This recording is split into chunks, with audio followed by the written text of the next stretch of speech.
22 मार्च 1959 को 8 केवर्स का एक ग्रुप तैयार होता है जो डिसाइड करते हैं कि वे इंग्लैंड के डर्बीशायर के अंदर पीक कैवर्न केव को एक्सप्लोर करेंगे। इस केव को एक्सप्लोर करने वालों में से एक थे ऑस्कर नील मॉस, जो ऑक्सफोर्ड यूनिवर्सिटी के अंदर अपनी अंडर ग्रेजुएशन कर रहे थे। नील मॉस को नई नई केव एक्सप्लोर करना काफी ज्यादा पसंद था, जिस वजह से वे अपने कॉलेज के अंदर BCA British caving association club को ज्वाइन करते हैं। इस क्लब के अंदर जितने भी मेंबर्स थे उन सभी का यही टारगेट रहता था कि वे नई नई केव को एक्सप्लोर करेंगे। वे पहले भी कई केव एक्सप्लोर कर चुके थे, लेकिन 2 हफ्ते पहले उन्हें एक नई केव शाफ्ट के बारे में पता चलता है। असल में नील मॉस के ग्रुप के अंदर जो बाकी 4 मेंबर थे वे पहले भी इस केव तक आ चुके थे और वे इस केव के स्टेलगामाइट चैम्बर में गए थे, जो कि इसका आखिरी चैम्बर है। लेकिन जब वे इस स्टेलगामाइट चैम्बर तक पहुंचे थे तो उन्हें वहां पे एक केव शाफ्ट दिखी थी जिसे पहले किसी ने भी एक्सप्लोर नहीं किया था। तो वे जब ये बात आके अपने ग्रुप के अंदर बताते हैं तो नील मॉस इस बात को सुन के काफी एक्साइटेड हो जाते हैं और वे उन सभी से कहते हैं कि वे इस चैम्बर तक जाएंगे और उसे एक्सप्लोर भी करेंगे। खैर, यहाँ तक पहुंचने के लिए उन्हें 1000 फीट ट्रेवल करना पड़ता। सबसे पहले उन्हें मकी डक सेक्शन को पार करना पड़ता, जहाँ अक्सर बारिश का पानी जमा मिलता था। इसके बाद आता है बॉल्डर पैसेज, जो उतना मुश्किल रास्ता तो नहीं है। फिर अप्रोक्सीमेटली 150 मीटर ट्रेवल करने के बाद अपर गैलरी आती है, जहाँ क्लाइंब करके ऊपर चढ़ना होता है और थोड़ा सा आगे चलने के बाद फिर आपको रेंगते हुए रास्ता पार करना पड़ता है। फिर आगे बढ़ते बढ़ते टफ रास्ता आता है जिसे आई होल कहा जाता है और यहाँ पे आपकी बॉडी ही बड़ी मुश्किल से निकल पाती है। और अगर कोई हिम्मत वाला इंसान इस जगह को पार भी कर लेता है, उसके बाद आती है कीचड़, या कहें तो कीचड़ का एक पुल, जिसको पार करने के बाद आता है स्टेलगामाइट चैम्बर, जो दिखने में काफी खूबसूरत और काफी बड़ा चैम्बर था। वे 8 लोग रोप्स, लैंप्स, हेलमेट और अपनी जरूरत का सामान लेकर उस केव की तरफ चल पड़ते हैं। वे केव में जाते वक्त खुशी से चिल्ला रहे थे। इससे आप अंदाजा लगा सकते हो कि उस केव शाफ्ट में जाने के लिए वे कितने ज्यादा एक्साइटेड थे।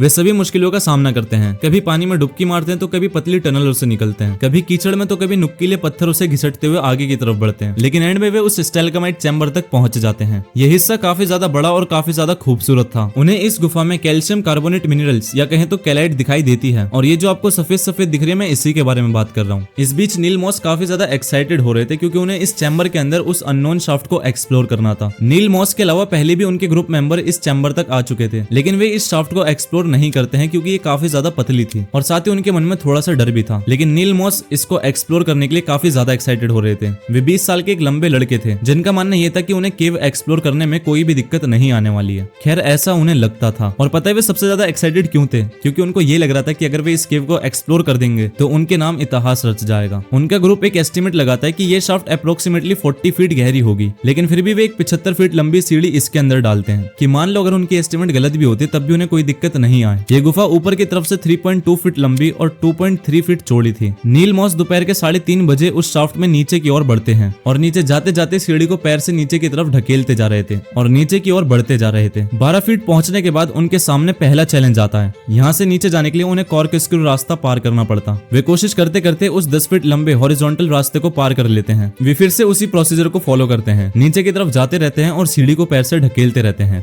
इस वक्त नील मॉस काफी ज्यादा खुश हो रहे थे क्योंकि उनके अलावा कोई भी अभी तक यहाँ पर नहीं आ पाया था और नीचे जाने के लिए यही बात उन्हें काफी ज्यादा एक्साइटेड कर रही थी और वे जोश जोश में नीचे की तरफ चल भी पड़ते हैं। नीचे जाते जाते उनके रास्ते में एक काफी बड़ी चट्टान आती है। वे सोचते हैं कि इस चट्टान पे पैर मार के वे अपने नीचे की तरफ रास्ता बना लेंगे और कुछ ऐसा होता भी है क्योंकि थोड़ी सी चट्टान वहां से हट भी जाती है। लेकिन फिर दिक्कत ये आती है कि उस चट्टान में उनकी सीढ़ी फंस जाती है। वे कोशिश करते हैं कि उस चट्टान पर लात मार के अपनी सीढ़ी को वहां से खींच लें, लेकिन उनका ये तरीका बिल्कुल भी काम नहीं आता, बल्कि ऐसा करते करते वे और ज्यादा थकते जा रहे थे। वे थोड़ा रेस्ट करते हैं, उसके बाद दोबारा कोशिश करते हैं, लेकिन प्रॉब्लम ये थी कि उन्हें हर बार रिजल्ट सेम मिल रहा था। अब वे थकते जा रहे थे और उन्हें सांस लेने में भी काफी प्रॉब्लम हो रही थी। उन्हें काफी ज्यादा खुंदक आने लगती है और वे डिसाइड करते हैं कि अब वे इसे यहीं छोड़कर वापस चले जाएंगे। लेकिन अब उनकी इस एक्सप्लोरेशन की सबसे बड़ी गलती हो चुकी थी, या कहें तो उनकी लाइफ की। वो जगह सिर्फ 18 इंच चौड़ी थी जहां उन्हें अपनी सीढ़ी के साथ जगह शेयर करते हुए ऊपर आना था। वे पूरी कोशिश करते हैं कि उस जगह से निकल जाएं, लेकिन वो पॉसिबल नहीं हो पा रहा था। वे एक सैंडविच की तरह उस गुफा के अंदर फंस चुके थे, लेकिन फिर भी वे घबराते नहीं हैं और बाहर निकलने की कोशिश करते हैं। धीरे धीरे उस जगह पर ऑक्सीजन लेवल कम होता जा रहा था। नील मॉस समझ गए थे कि अगर वे ऐसी कोशिश करते रहे तो बाहर नहीं निकल पाएंगे। वे तुरंत अपने बाहर खड़े मेंबर्स को आवाज मारते हैं और कहते हैं कि सीढ़ी को ऊपर की तरफ खींचो, मैं फंस चुका हूँ।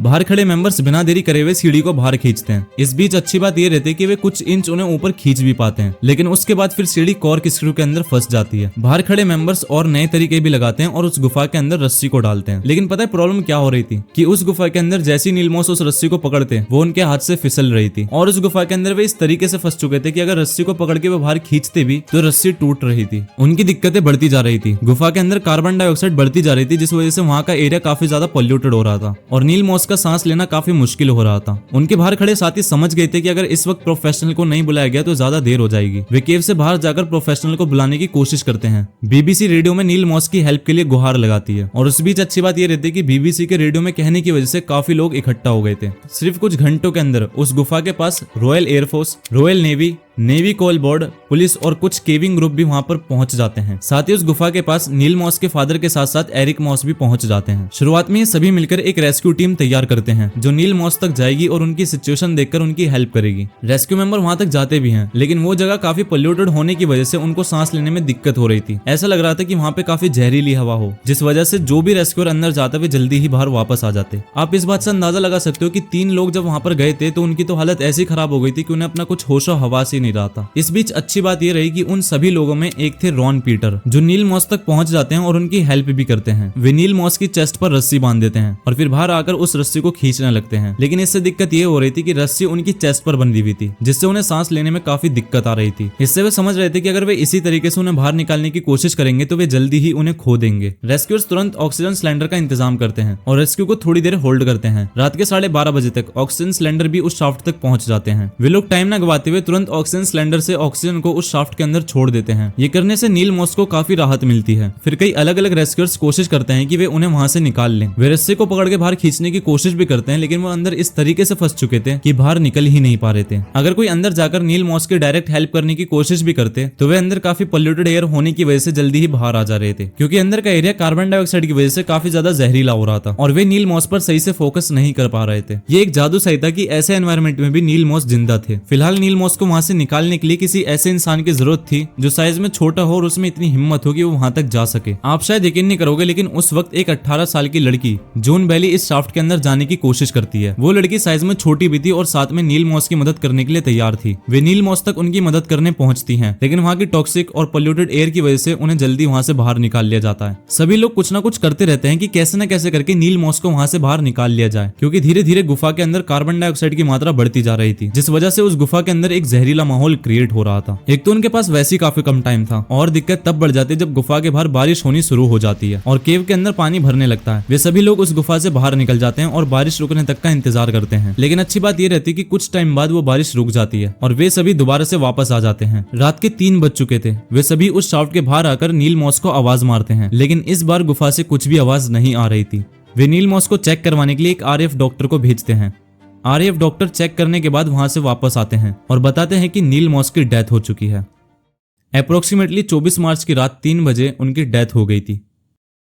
नील मॉस के फादर एरिक मॉस ये सुनकर खूब रोते हैं। वे अपने बेटे को आखिरी बार भी देख नहीं सके और पूरे टाइम एंट्रेंस पर इंतजार करते रहे कि शायद उनका बेटा अब बाहर आ जाएगा। रेस्क्यू टीम डिसाइड करती है कि वे रेस्क्यू को कंटिन्यू करेंगे और नील मॉस की बॉडी को वहां से निकालेंगे ताकि उनकी फैमिली उन्हें आखिरी बार देख सके। लेकिन एरिक मॉस नील मॉस के फादर ये करने से मना कर देते हैं और वे कहते हैं कि इस रेस्क्यू मिशन को यहीं छोड़ दिया जाए। वे नहीं चाहते थे कि उनके बेटे को वहां से निकालने के लिए किसी और की जान चली जाए। वे कहते हैं कि इस शाफ्ट को उनके बेटे की कब्र के तौर पर रहने दें। उनमें से कुछ लोग चट्टान के छोटे छोटे टुकड़े लेकर उस शाफ्ट को बंद कर देते हैं। बाद में इस स्टेलगामाइट चैम्बर का नाम बदल के मॉस चैम्बर रख दिया गया। आज भी कई केवर्स उस चैम्बर तक जाते हैं और वहां पर चट्टान पर पत्थर से लिखा हुआ नील मॉस का नाम देखते हैं।